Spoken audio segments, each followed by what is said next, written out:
Chimps are apes. Yeah. We are great apes, you see. So we are 98.6% genetically identical to a chimpanzee. Yeah. So they might as well be people. No, Danny Wallace, who is a comedian and broadcaster in Britain, did a show called "Should Chimps Have Human Rights?" Did you ever see that? No. And I remember thinking, I think this is one of the most important programmes they ever made. It was kind of a slightly jokey documentary, but I absolutely thought, I don't know about human rights, but they should certainly have rights. Well, I mean, we're going that way, aren't we? In 20 years' time, we're going to see a different attitude, I think, towards primates than we do now. I think we should.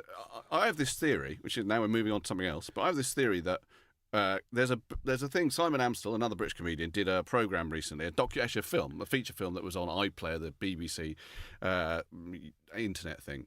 It was a feature film, a feature mockumentary. Did you ever see it? Called Carnage. No. It's a vegan mockumentary about a world in about 70, 80 years' time in which the killing of animals will be seen as genocide. Right. And it's actually a really funny but very, very on the message.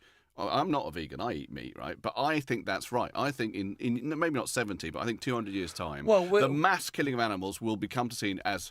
What on earth were we thinking about? Yeah, it's not just the mass killing of animals in any way. You think if it's possible to be humane and murder an animal. Well, I think there's degrees for a start. There's a difference between torturing an animal and a clean kill. But I worry about when people say, we humanely kill billions of cows every day. I think that's an odd statement. We don't. No. That's almost. I think it's almost impossible to humanely kill billions of anything. Of course, but let's look at even something that's even clearer. Torturing a bull for entertainment. I mean, that's medieval. That's like Roman amphitheatre shit. Enslaving a dolphin. Now everyone knows how intelligent a dolphin is.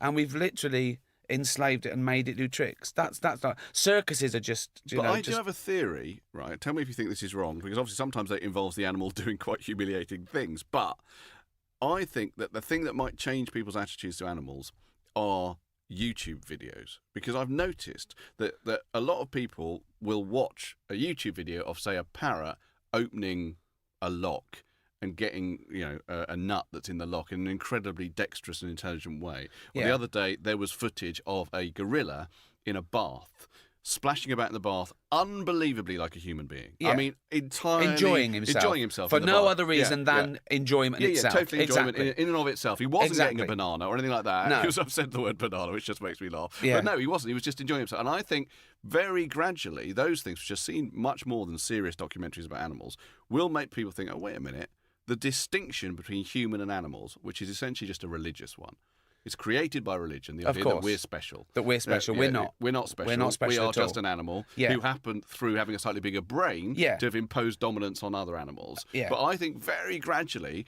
those videos, possibly not the one of the pug doing the Hitler salute. Sure. But although that is a very human thing to do, as we know, but will gradually make people think, animals, they're not this lower caste. No.